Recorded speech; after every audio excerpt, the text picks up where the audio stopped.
E aí galera, tudo bem? Estou mais uma vez aqui para falar a respeito da redação da UEM.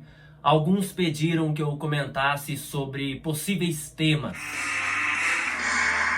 Se fosse para o Enem, seria um pouco mais fácil, não que seja fácil acertar o tema do Enem, ainda mais considerando 2019 e 2020. Digo porque no Enem é sempre um texto dissertativo ou argumentativo, então o tema acaba trazendo um debate muitas vezes corriqueiro. Problemas da nossa sociedade. Já para o UEM, é sempre um contexto muito particular. A prova criará um cenário para o candidato. O candidato de repente se transforma em um professor, em um médico, em um biólogo, em um pesquisador, enfim. Quase sendo uma peça mesmo, o candidato tendo de atuar. No ano de 2008, a prova de redação da UEM passou por uma transformação. Foi então que começamos a ter os gêneros textuais. E como era antes? Lembrava um pouco o Enem. Claro que eu não simplificarei tanto, mas de forma geral, os vestibulares pelo Brasil cobravam aquela famosa dissertação escolar. E quando não era a dissertação, era uma narrativa. E ficávamos nessa, ou uma dissertação ou uma narrativa. Ou seja, dentro da tipologia textual. Para quem não sabe, a diferença entre tipo textual e gênero textual. Dentro do tipo narrativo, por exemplo, você tem o romance, você pode ter uma fábula, um conto e por aí vai. Essa é a mudança de tipo para gênero. Então você precisa conhecer não só o tipo, mas também o gênero para essa prova atual. Os vestibulares foram mudando, a UEM mudou em 2008 e o Enem vocês sabem, né? Até hoje é o mesmo texto, desde 1998. Então a prova da UEM tem valor de 120 pontos e você precisa de pelo menos 20% para ter classificação no vestibular. E assim como ocorre com a literatura, a UEM antes do vestibular emite uma lista com os possíveis gêneros. Dessa lista, só alguns serão cobrados. Ô professor, tem alguma lista dos gêneros mais cobrados até hoje? Então aperte o play e cuidado, se você não conhece algum gênero desses aí da lista, é bom estudar, hein? Eis a lista. Relato, cai muito. Resumo, cai muito. Resposta argumentativa, muito. Texto instrucional, muito. E atenção para as cartas. Carta pessoal, carta do leitor, carta aberta, carta de reclamação, carta de solicitação. Já caiu também a resposta interpretativa. E cuidado para não confundir com a resposta argumentativa. Aliás, a resposta argumentativa aparece muito mais. O artigo de opinião também é muito importante. E aí você tem bilhete, notícia, reportagem. São alguns gêneros aí, né? E claro que há outros como resenha, fábula, conto, crônica. Mas esses aparecem menos. Alguns nunca apareceram, só aparecem na lista às vezes. É por isso que antes da prova é bom observar a lista. Eles indicarão quais serão os possíveis gêneros. Uma lista menor, muito mais fácil, né? E isso depende de cada ano, de cada vestibular. É bom olhar antes então. Mas e o tema?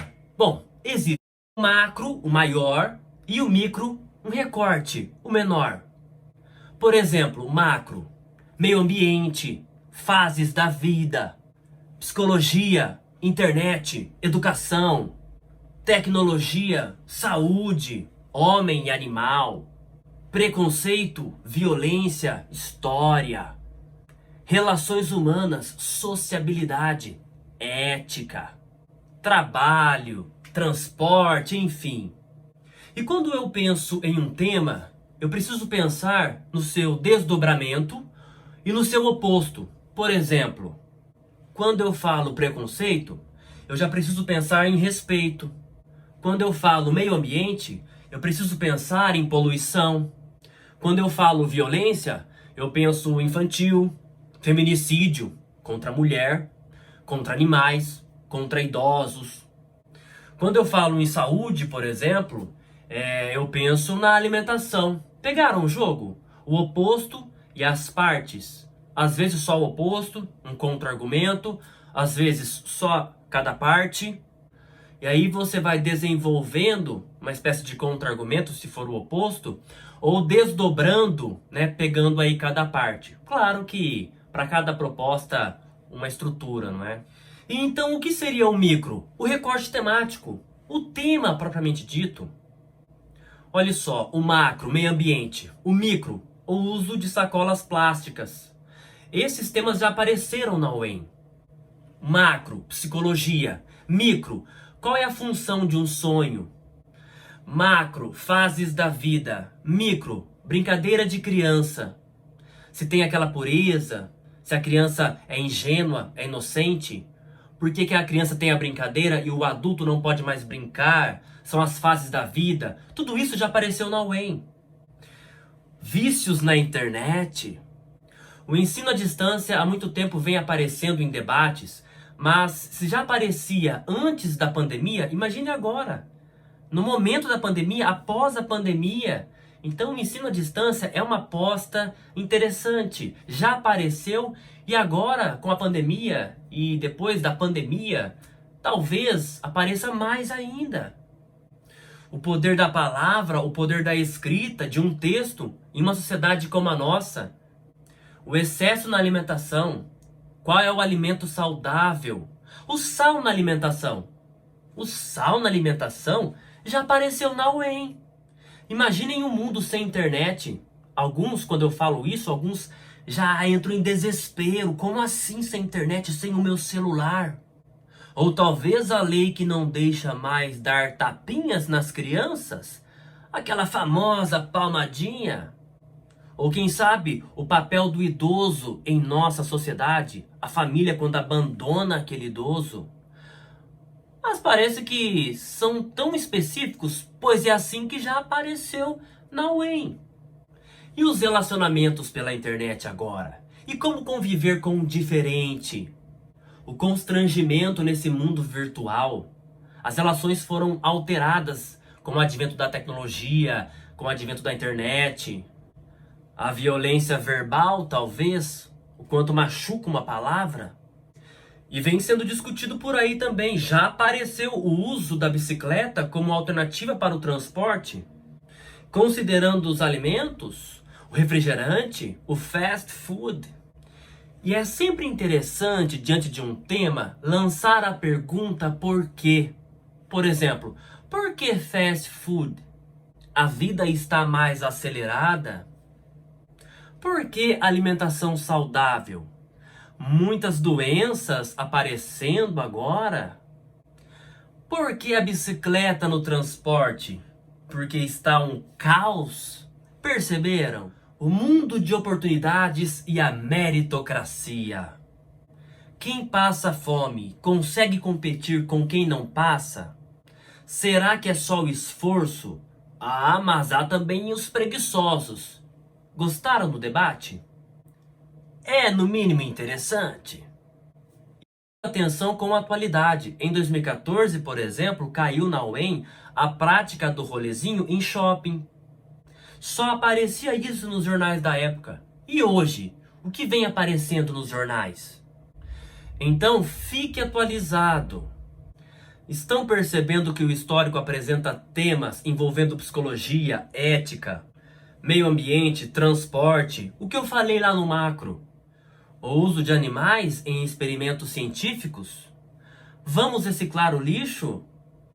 E a poluição sonora, visual, no rio? A relação do homem com a água? Os temas são diversos, mas atenção, você irá se transformar no dia. Caiu em 2019.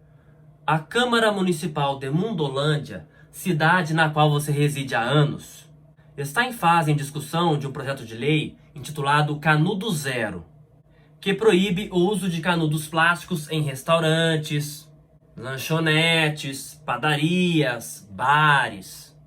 E você é um estudante consciente das questões que envolvem a proteção do meio ambiente. A partir da leitura dos textos 1, 2 e 3 e de seus conhecimentos, decide redigir uma carta aberta, que será publicada no jornal Folha de Mundolândia, destinada aos vereadores da sua cidade, posicionando-se de forma favorável ou contrária a esse projeto de lei. E o seu objetivo é de influenciar a Câmara e a população. Com um mínimo de 15 linhas e no máximo 22, se você quiser assinar, assine como custódio ou como custódia. Perceberam? Você agora está em um contexto para que você escreva algo. Olha o tema: recente, meio ambiente, um recorte, canudo plástico. Esse é o vestibular da UEM. Caiu em 2018. Você, morador da cidade de Lândia, acaba de passar por um grande apuro. Um problema em relação à mobilidade urbana. Você precisava chegar à sua casa depois do trabalho ou depois do estudo. E você ficou irritado, né, ou irritada, com o descaso do poder público. E então decide publicar o ocorrido na página Reclama Lândia, em uma rede social, a fim de compartilhar o que ocorreu. E a partir do texto 1 e do texto 2, às vezes é uma linguagem não verbal também, uma charge, por exemplo, o comando pede que você redija um relato para relatar a experiência negativa vivida aí por você. E caso queira assinar o seu texto, assine como morador ou como moradora. É assim que funciona. Se for para assinar, o comando vai indicar. O seu relato deve ter no mínimo 10 linhas e no máximo 15. Então é assim a UEM. Vai apresentar um cenário, vai criar um contexto de produção. Você é um estudante do ensino médio e consome fast food como a maioria dos brasileiros. Você tem um blog e precisa escrever um texto opinativo nele, porque você leu em algum lugar sobre o movimento Comer com Calma. Então escreva um artigo de opinião se posicionando a respeito, entenderam? É isso aí. E antes de apostar em alguns temas, você precisa pensar no interlocutor. Segundo Bakhtin, um teórico aí da área, todo discurso é direcionado a alguém. Então, para que você consiga nota alta, precisará pensar no interlocutor. Você está escrevendo diretamente para os professores da banca do vestibular? Para o editor de uma revista? Para os leitores de um jornal? Para um amigo? Para um blogueiro? Para o seu pai? Para a sua ex-namorada? Para o seu ex-namorado? Talvez para um terapeuta? E a partir do interlocutor, você pensará na linguagem a ser utilizada. É um jogo de adaptação. Tem o destinatário e tem o gênero. E eu posso passar a mensagem de formas diferentes. Mas como é para o médico Alberto? Mas como é para o meu amigo de 17 anos? Veja, muda muito. O mesmo tema, o mesmo gênero, mas para destinatários diferentes. Muda o jogo. E como eu descubro tudo isso? Lá no dia, no comando do seu vestibular. Fique na paz. E não se esqueça de pensar em você também. Ali no momento, o comando indicará qual será a sua personagem. Então o autor também é importante. Quem está escrevendo não será você, será uma personagem. Pense na personagem também, não só no interlocutor. Mas e se a proposta não indicar? Então seja você, obviamente. Em relação a possíveis temas, talvez seja interessante eu escolher um tema aqui, outro tema ali, e gravar um vídeo com um tema só ou dois, já detalhando, né, desdobrando alguns temas ou um tema só, para que fique um pouco mais específico. Eu pensei nisso agora. Mas quais são as minhas apostas para os próximos vestibulares? 2021, talvez 2022, e quem sabe para os próximos 5 anos, talvez? Não tem jeito, né? Eu aposto em algo relacionado à pandemia. Como as relações humanas se transformaram na pandemia e como essas relações ficarão após a pandemia. E temos desdobramentos a partir disso. Olhe esse sistema remoto de educação aqui no Brasil. a importância da tecnologia e da internet agora. Dentro da internet ou fora dela, o racismo e a violência. E como a família contemporânea lida com tudo isso? Se a tecnologia é muito importante agora, como ficam os analfabetos funcionais? Aqueles que reconhecem números e letras, mas não conseguem compreender textos simples. O Brasil está preparado? Fomos forçados a isso. Nós sabemos que é o futuro, mas o Brasil tem estrutura? Não só financeira, tecnológica, mas estrutura psicológica. Quantos abandonaram? Quantos desistiram? Quantos estão à beira da loucura? E é interessante, porque antes da pandemia as pessoas diziam como eu queria estar em casa, em um dia de chuva, aproveitando a família, mas preciso sair para estudar, preciso sair para trabalhar, e agora estão em casa. E agora não querem mais. Se está em casa, quer rua. Se está na rua, quer ficar em casa. Vai entender, não é? E principalmente algo relacionado aí à empatia. Mais respeito e compreensão em relação à sociedade.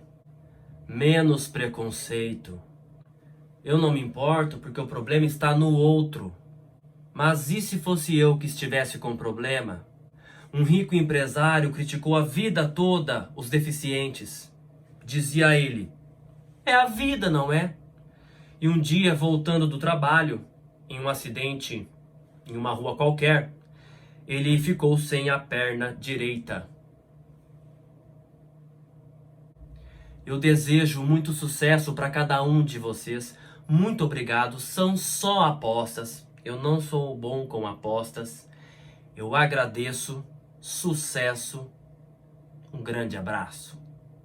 Valeu.